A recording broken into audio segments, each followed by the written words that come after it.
Ladies and gentlemen, Manipur right now needs national attention. Yes, there is an election in Maharashtra. Yes, India's national capital is choking to death. We'll talk about that later on the show.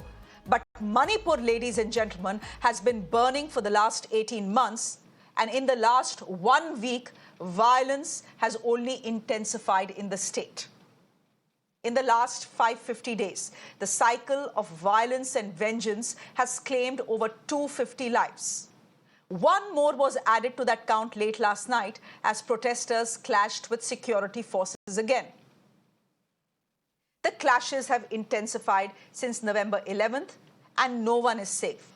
At least 6 BJP MLAs and ministers have had their homes burned down. Even the Chief Minister, Biren Singh's ancestral home, has had a narrow escape. As we speak, internet has been suspended till 20th in many parts of Manipur. Curfew is in place in 7 districts, including capital Imphal. 5,000 additional central troops have been rushed into the state. AFSPA has been reimposed in 6 districts. Now, the latest round of violence started a week ago when 10 militants belonging to the Kukki community were gunned down by forces as they attempted to storm a CRPF camp. This was on 11th November. The militants fled, but not before abducting 6 people, including 3 women and 3 children that included an 8-month-old baby. The bodies of all 6 were found days later. Some floating in the river, some decomposed, some even shockingly decapitated.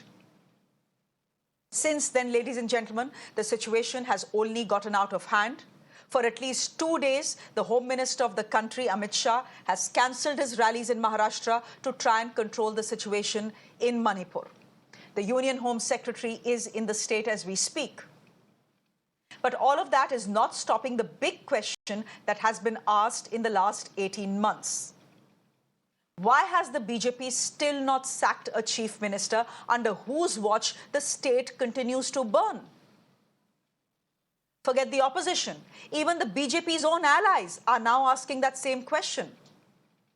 Conrad Sagma's NPP, which has 7 legislators in the Biren Singh government, it's an ally, has withdrawn support from the Biren Singh government. They again are saying that the chief minister is incapable of handling the situation and that he should be replaced. Listen in. We have withdrawn our support to the Biren Singh-led government. So it is very specific to him, to the individual.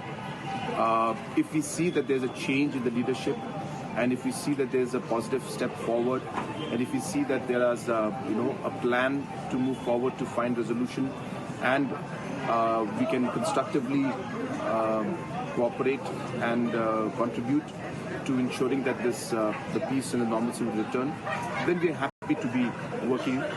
But we'll see the situation. It's difficult to say right now.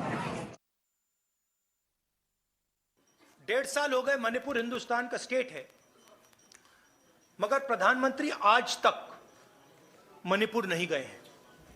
और मणिपुर में मैं गया हूं, मैंने अपनी आंखों से जो हो रहा है देखा है। हमारी पूरी सपोर्ट है। भारत जोड़ो यात्रा में जो मैंने कहा, 4000 किलोमीटर हम चले, नफरत के बाजार में मोहब्बत की दुकान। हमने मैसेज दिया कि अगर आप नफरत फैलाओगे तो आग लगेगी, और बीजेपी के लोगों ने नफरत फैलाई है और इसीलिए आग लगती है। Bimol Akoijam is Congress MP from Inner Manipur. He's joining us on the broadcast. So are other guests. Bimol Akoijam, I'm coming to you first. I understand the political rhetoric, but the fact is that the situation in Manipur is far beyond rhetoric now. The Congress party seriously has suggested that maybe it's time to call for fresh elections in the state. I want to ask you, Bimol Akoijam, how that is going to solve the situation at hand.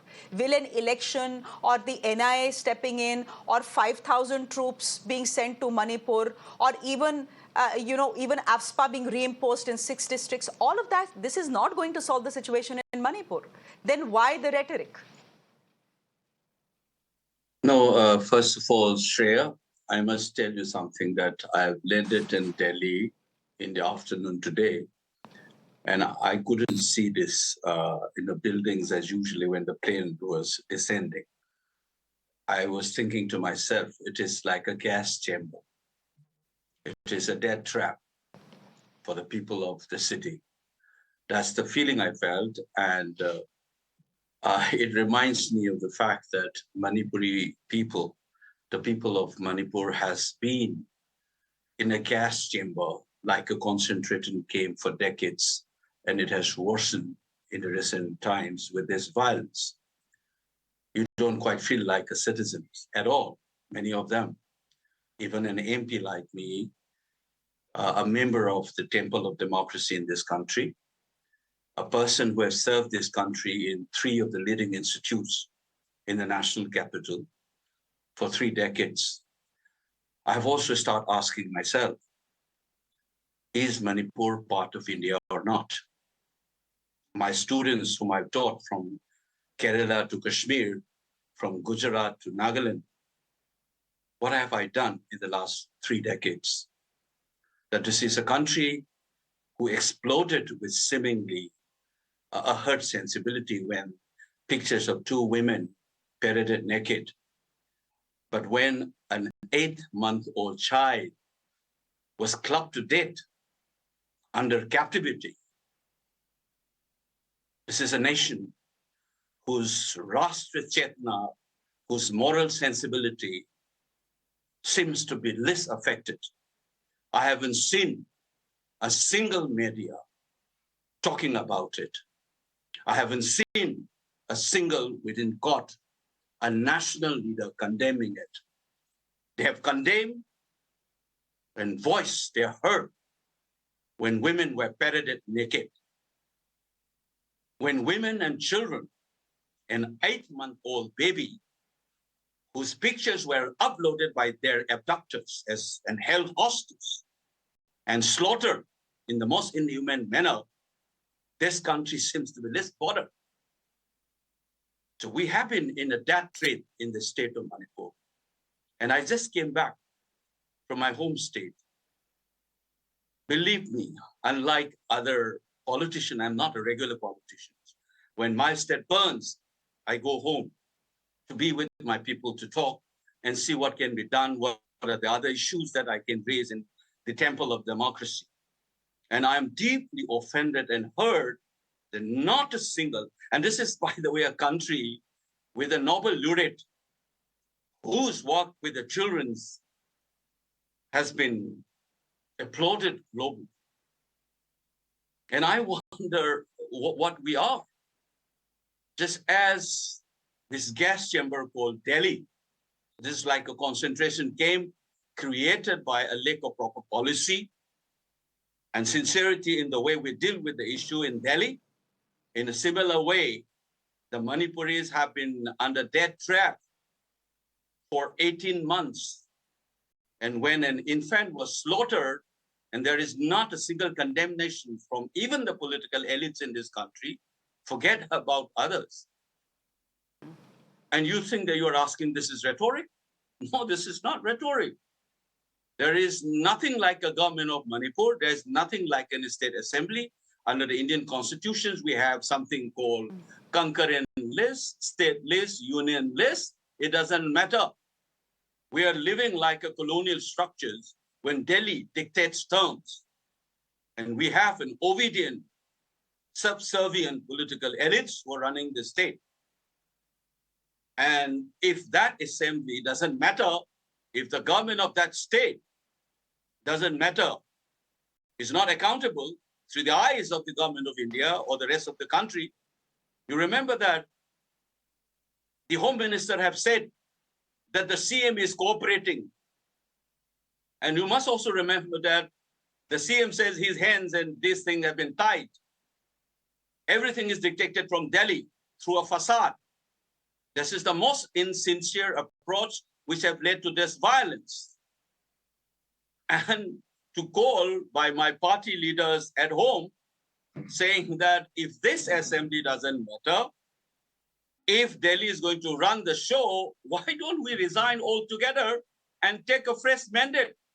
This is calling for the constitutional order to be reestablished rather than trying to camouflage the very fact that the Indian state have allowed a Rwandan type, a third world country type scenario in Manipur for the last 18 months. This is not rhetoric. This is a moral appeal to the rest of the country. Forget about the Prime Minister. I don't want to appeal to him.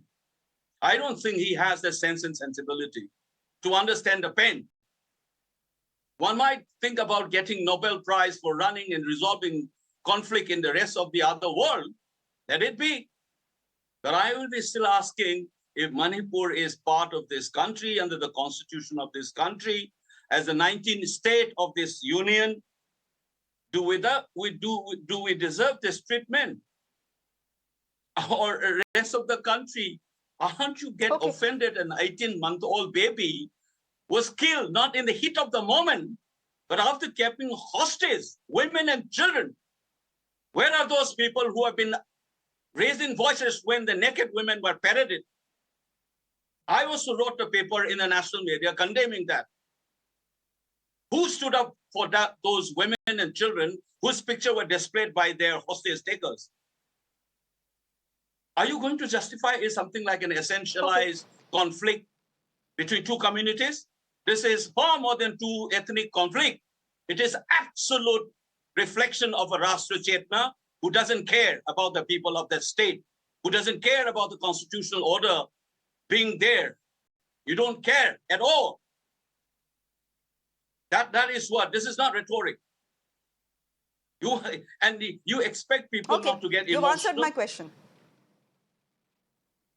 Yeah, that's what the people at back home, you see the last 2 days. It's a spectacle. No, it's not a spectacle.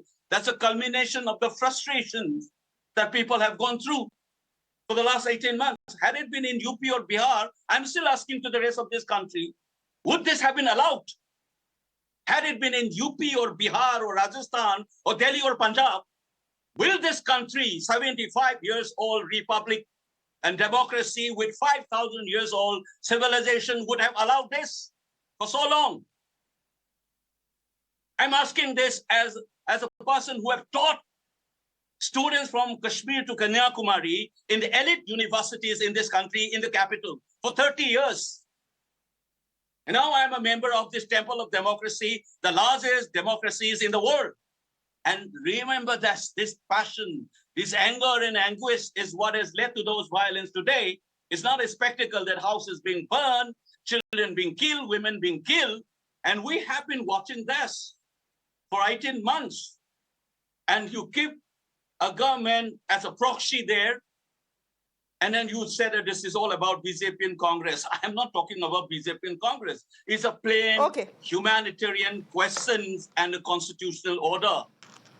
I'm asking this last question to my anchor. Bimol, you asked me a question. The rest of the people who are listening to this, do you think that this kind of a violence would have been allowed in this country had it been in Bihar, UP, Rajasthan, Delhi or Punjab? Please answer this question.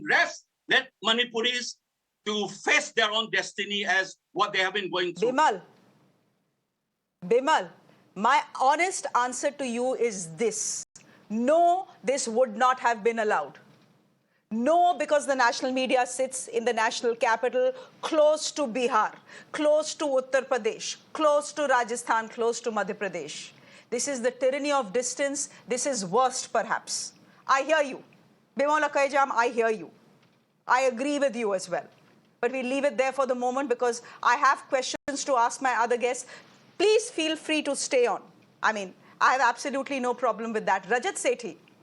That's okay. You are a former advisor to the Manipur Chief Minister. Michael Hoykep is a Manipuri BJP spokesperson joining us on the broadcast, and Sanjay Jha is an author joining us on the broadcast as well. Ladies and gentlemen, thank you very much for your time. Rajat, I'm coming to you. We don't run agendas and propaganda here. But Rajat Sethi, would you want to respond to what Bimol Akoijam is saying? If the government is a proxy government, if Biren Singh has failed for the last 18 months, if he's saying that my hands are tied, all the powers are in the hands of the national security, in the hands of the security advisor appointed by the MHA, best for him to resign then. If the government, if the chief minister says he's helpless in the face of this violence that has killed 250 people, might as well submit your resignation. What's the point of carrying on?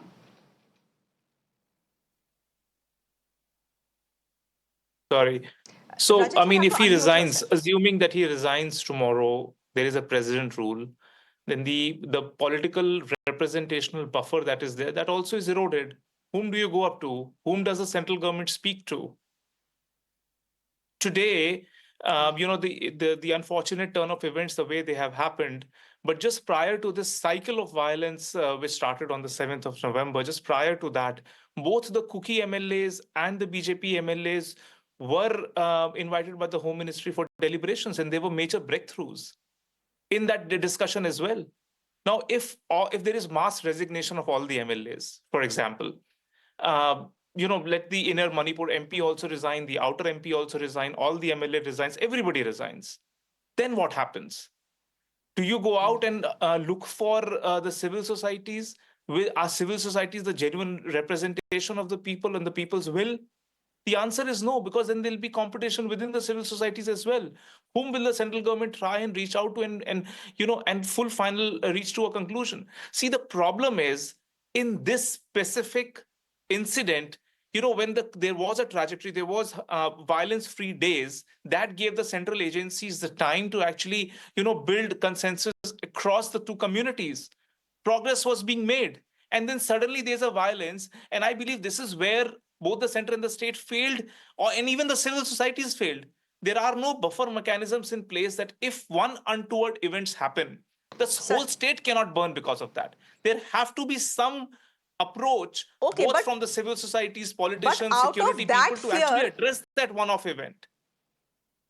But out of that fear, you cannot have an incompetent guy who's completely failed at his job to continue occupying the top spot. By that logic, by the number of deaths, Ibobi Singh wouldn't have ruled for 15 years. In 1 year, under his rule, there were more deaths than the collective deaths that have happened over the past 2 years. And this was an aberration.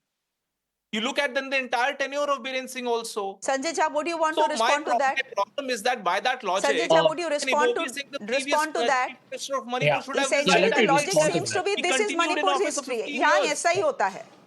Yeah, Shreya, don't Sanjay Jha, essentially the logic is. My mouth. Shreya, don't put words in my. Again, I did not say that. Either quote me properly. If you do not respect the nuances, then I can go out of your show. I don't care, and I'm not. No, I respect that. No, you Rajat, cannot. It's a sensitive absolutely, issue. you're not, and you're a guest. My point is, the nuances. I know that the Northeast is a sensitive issue. It's not just politically sensitive; it's socially sensitive as well. I understand the sensitivities. The fact is, when you bring in Ibobi in, essentially what you're trying to do is justify these 250 killings, saying iske under to 250 hi hua tha. I'm not justifying. Where did I justify? Shreya, let Sanjay Jha come in. Tell me now. Mr. Sethi, I've heard you. Mr. Sethi, that is exactly what you're trying to do. That is your problem. No. Before coming to your show, why will I sit on a high pedestal? Because Shreya is the preaching person. Mr. Sethi, go on your show, and I was promised that she's not Shreya, going to let Mr. Sethi leave the show.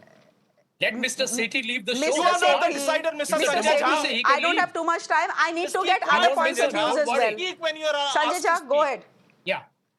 Firstly, Mr. Sethi, can I go to Mr. Sethi? If you wish to leave, you can, but I would urge you to stay on. Sanjay Jha, go ahead. Yeah. Firstly, let me expose Mr. Sethi's blatant hypocrisy. The gentleman here says that, don't have president's role because who will the central government talk to? But when they imposed president's rule in Jammu and Kashmir, that was okay. So you see, The double speak is part of the RSS BJP mindset. You can't change that. But Shreya, first and foremost, you need to be congratulated for discussing Manipur and for acknowledging how mainstream media overall, I'm not saying you, thankfully you are against the tide, has ignored a state of India as the gentleman who spoke before me, as if Manipur is irrelevant. It's not germane to our political conversations. And just go back to that history, Shreya, that May 3rd, 2023, violence broke out in Manipur. And until that horrific video came out of the gruesome gang rape, I remember the date, July 20th, 2023, after the Karnataka elections were over, when Mr. Modi and Mr. Shah had campaigned vigorously, India had no idea as to how catastrophic the situation was in Manipur. We are talking about now 18 months, Shreya. And I'm going to tell you this on your program because I have dedicated a whole book, a whole chapter in my book that you and I talked about on your show on what I called as the shame of Manipur months ago. Because I was astonished that the prime minister of this country, and let's not try and beat about the bush here. He may be the prime minister, but he's not God. I mean, shouldn't a prime minister who takes an oath on the constitution of this country care for each and every citizen, whether they voted for his party or not? In Manipur, they voted for his party. I mean, you have a BJP government in Manipur. And they talk about a double-engine sarkar. You're talking about how many? 250 people dead? A continued simmering tension? A horrific state of ethnic distrust and violence? Over 60,000 displaced? And in 19 months, Mr. Modi does not feel it relevant to go and actually physically be present to heal the wounds. And in Parliament, I will not forget that moment. When he tried to make a big hullabaloo about his speech, he dedicated 36 seconds to Manipur. It is a scant attention. It's what I would call as a luminous contempt for a state which was boiling and simmering over, that is today manifesting itself, and why Mr. Sethi is threatened to leave your program. Because there are no answers. He's trying to deflect the blame even to civil society. And I have a question to ask of him. Why are the BJP MLAs, Mr. Sethi, the BJP MLAs and your leaders have told your leadership that you have not been able to run the state? Do something about it. Why are you in love with Biren Singh? We want to know. Just a minute. By the way, the Supreme Court said that your investigations into all the FIRs were lethargic. Please answer to the people of India. And don't use Michael rhetoric here. you've spoken about BJP MLAs and BJP ministers whose homes have been burned down. Michael Howkip, you're from the BJP and I believe your house was targeted as well. Is there an acceptance, at least within a section of the BJP, that there has been a complete, forget policy failure, a political failure as well? I mean, your own ally is saying it. Cornat Sangma has withdrawn support, saying that your chief minister is incompetent. Is there an acceptance with the way that houses of BJP members and ministers and MLAs are being targeted, that there is an anger against the BJP, and maybe it's time for the chief minister to step down, appoint a new chief minister from the BJP only, but at least get a new guy who will get his job going?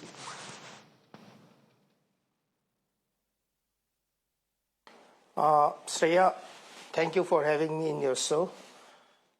Your question, I understand. I'll come to the point. I just want to share about myself, that I belong to Thado tribe, who has been mistakenly identified as Kuki by the Meitei and the other communities in Manipur.